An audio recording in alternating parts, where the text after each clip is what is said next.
Bang, kalau obat buat ayam ngorok apa bang? Sebelum saya jawab, di sini saya tidak bermaksud untuk menggurui, saya hanya berbagi pengalaman. Untuk obat ayam ngorok yaitu saya biasanya menggunakan yang pertama itu tetaklor dengan cara saya berikan 2 kapsul.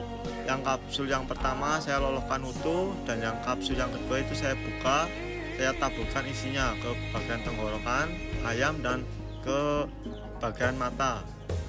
Yang kedua saya menggunakan obat injek yaitu Medoxy Li.